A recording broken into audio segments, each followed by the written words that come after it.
I come to surgery the long, hard way. I don't like it. I've had a lot of surgery, and for over 10 years, it's been almost impossible to walk. And I walk a lot. I walk 2 to 3 miles every day. And my husband and I travel a great deal. And when we travel, we walk. And the more I walked, the worse it became. This past year was horrendous. I found myself heading up toward the Berkeley Hills to walk up to the Claremont Hotel and around back, which I do very often.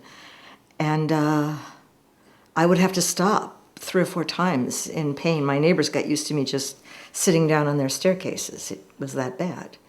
Well, most patients are very fearful of surgery, and so as a byproduct, they come to see a surgeon only as a very last resort, when they're at their wits' end, when they've tried everything else and nothing else works. And the pain had gotten excruciating. And I took painkillers. I like anti-inflammatories. They work, but they mess up my stomach. Acupuncture, chiropractor, physical therapy. They were right. I was not addressing the problem, which was the back. I went and I met Dr. Tang with my MRI, and he set it up and we talked about it. And I really liked him. If you want to know what that MRI or those x-rays are saying, ask him. He's going to show it to you. He's going to be very businesslike and very straightforward. I think that he's going to inspire a certain kind of confidence, and I think that there's a real reason for the confidence, that there's a solid material reason behind the confidence that you're going to feel. I think that surgery for anybody is scary for several reasons. I think that first, just having general anesthesia and being unconscious, having that lack of control of what's going to happen, and that uncertainty causes most people a tremendous amount of anxiety.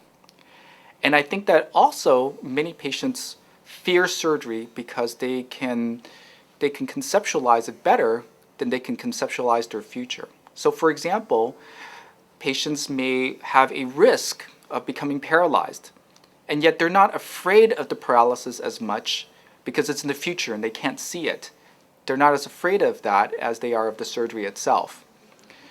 But in the situation where you're comparing possible paralysis versus surgery, the reality is that the safer choice is the surgery, not having surgery. And I think that that's the part that's oftentimes difficult for people to accept, is that we oftentimes think that surgery is the dangerous choice, when in fact sometimes surgery is actually the safer of the two choices. A laminectomy and a fusion, it's quite a surgery. It's no small deal. So he explained to me what he was going to do, and then I asked him some really hard questions like, is there a possibility that I'm going to be paralyzed? Is there a possibility that I'm going to die? Oftentimes, people come to me for consideration for surgery, and even though they don't talk about it in the office, I know what their fears are.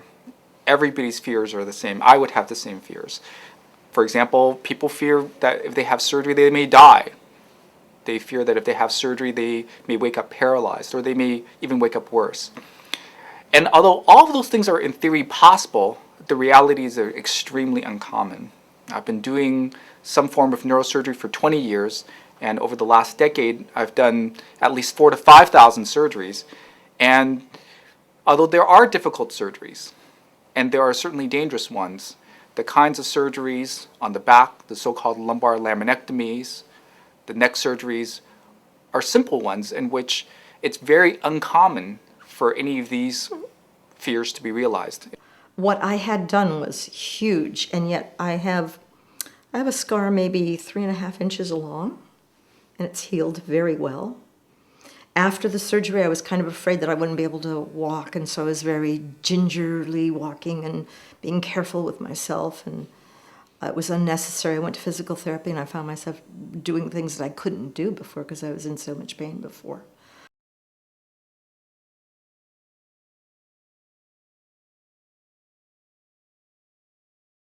Know yourself, know your body well enough to know if you need it.